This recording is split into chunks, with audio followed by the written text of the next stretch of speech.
Greetings, wanderer, and welcome to the port of Piraeus. My name is Aspasia. Though I am not originally from Athens, I have climbed to the top of its social ladder using only my wit and intellect. I've even earned the love of Pericles, one of the most powerful men in the city. The mind truly is a beautiful thing. Piraeus is one of the busiest, most important ports in the Greek world. Money flows through here like a river that runs all the way to Athens. Acting as a port for Athens, Piraeus welcomed merchants, goods, and travelers from all over the world. It was a central part of Athens' economy, but it was also fortified enough to protect the city's considerable fleet. When you finish exploring the port, find me, and we will talk further.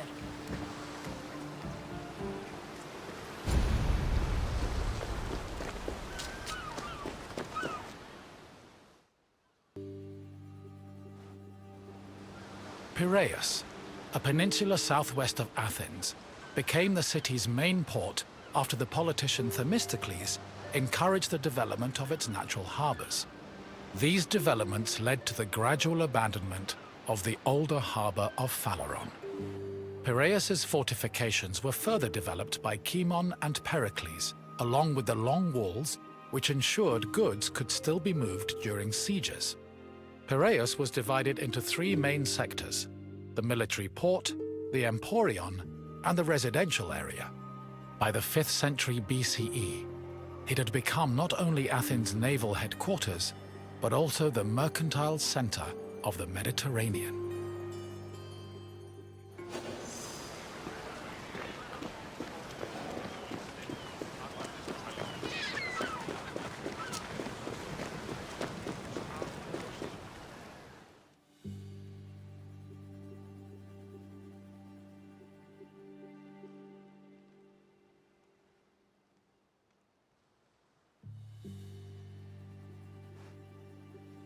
Piraeus' development during the 5th century BCE attracted a large population. Many craftsmen, merchants, bankers, sailors, and ship owners moved to the port in great numbers. The population was a mix of Greek citizens, foreign visitors, and immigrants, known as metics. The variety of the port's inhabitants gave Piraeus a cosmopolitan atmosphere. Most of the residents were involved in trade, but others worked on shipbuilding or in larger-scale industries like shield factories. Piraeus's commercial focus offered many opportunities for those seeking to increase their wealth and status. One such rags-to-riches tale is that of Passion, a slave who eventually became a citizen and earned a fortune thanks to his bank and his shield factory.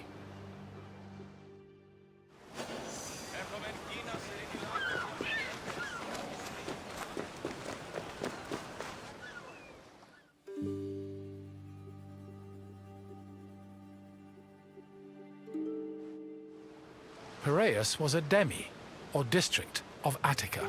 Because of its size, function, and varied population, it had a much more complicated administrative structure than other demes. Above all, Piraeus was closely monitored and controlled by the Athenian assembly due to its importance to the city.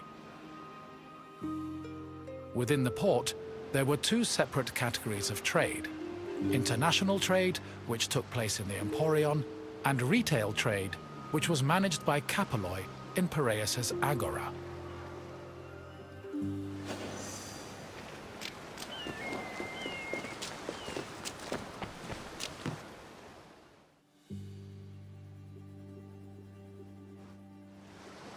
The Emporion was a commercial port dedicated to trading goods from overseas.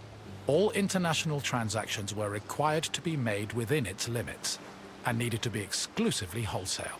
Elected magistrates managed all business and laws in the port. Meanwhile, port authorities known as epimeletes oversaw trade and took care of the regulation of prices. This was an especially crucial duty, as the amount of supplies and goods could fluctuate wildly based on factors like bad harvests or lost cargo. Common products sold in the Emporion included vegetables, fruits, fish, leather, timber, marble, metal, weapons, and ceramics. According to Hermippos, Athens was also wealthy enough to afford the finest goods from all over the world, including figs from Rhodes, almonds from Thassos, oil from Samos, and wine from Chios. Taxes were collected on all merchandise that came into the Emporion, which provided Athens with a major source of income.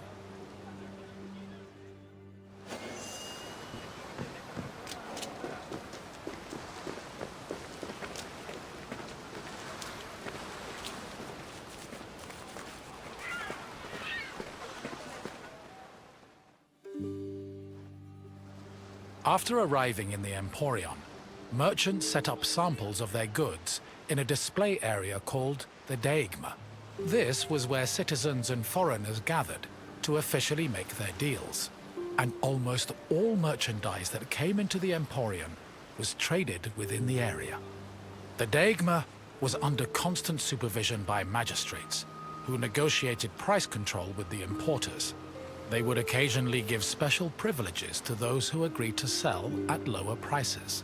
These privileges ranged from tax exemptions to specially reserved seating in the theater.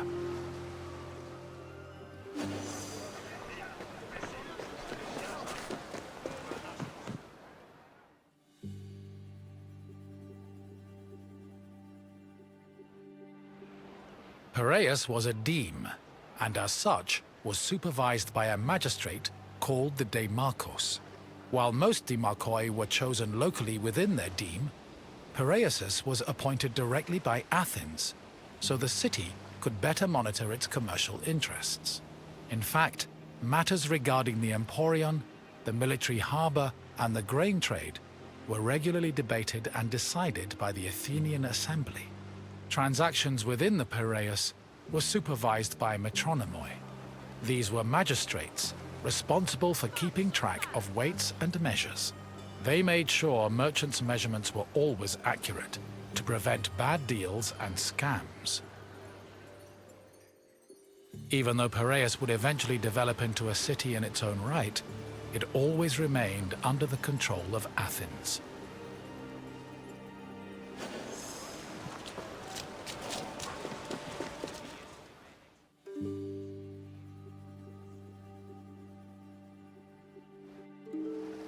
A commercial tax of 2%, or a pentecost, was placed on all cargo entering and leaving Piraeus.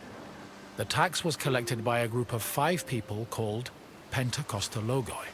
According to Andocides, this position could be bought for the hefty sum of 30 talents, or 180,000 drachmae.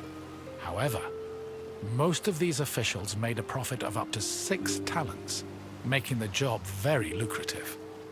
While merchants were responsible for setting the value of their goods, pentekostologoi had the power to challenge the value, if they saw fit. Furthermore, merchants were required to register with these officials before they could transport, display, and sell their goods. Overall, this system provided Piraeus, and by extension Athens, with a tremendous amount of money.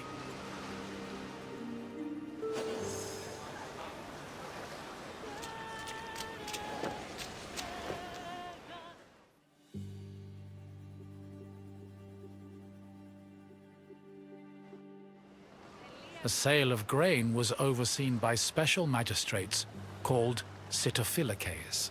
Since some Greek cities had a grain deficiency and relied heavily on imports, these officials were extremely important.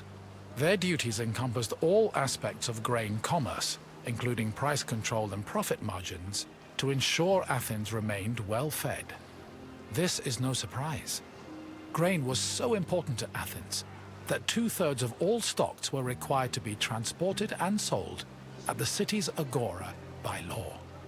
According to Demosthenes, the significance of the sitophilakes was such that if they failed in their duties, they faced the death penalty.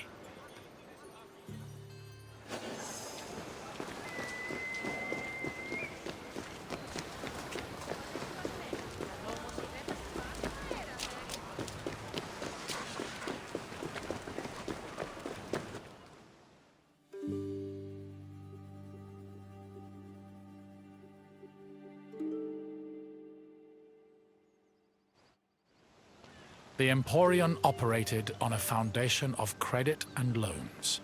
Overseas commerce was handled by two types of tradespeople. Emporoi transported cargo in borrowed ships, while Naukleroi were ship owners who moved goods on their own vessels. Elsewhere in the Emporion were bankers and accountants who arranged loans and kept track of incoming and outgoing ships. Emporoi and Naukleroi financed their maritime voyages with these loans, which often had a high interest rate due to the dangers of sea travel. Emporoi used the loans to pay for both the cargo and the right to a ship, while Naukleroi only had to pay for their crew. Loans and interest were repaid upon a ship's return to port. However, in the event of a catastrophe such as a shipwreck, the merchant and ship owner were released from their obligations, and the losses were transferred to the lender.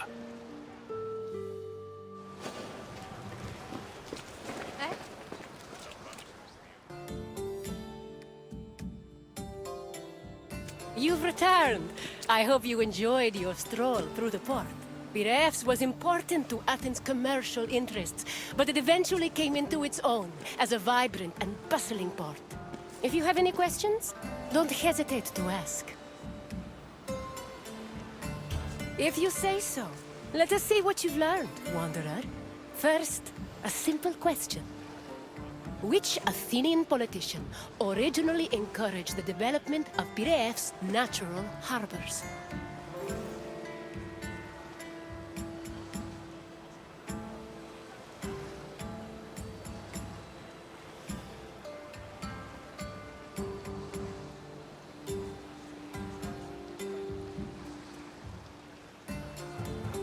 Correct.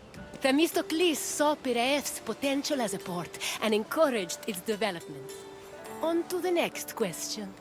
What did the Sitophilakes supervise?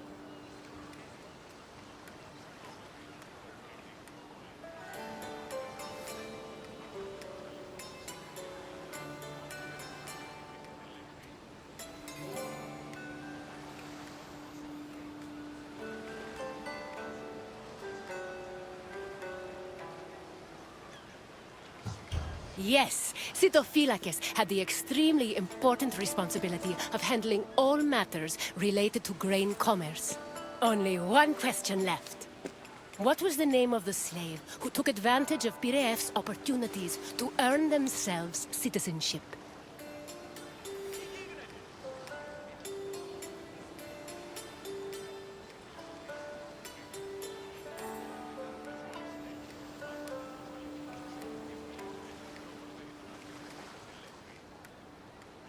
Correct!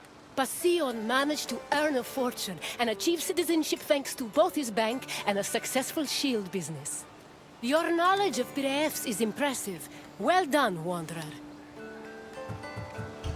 As you wish. Thank you for visiting.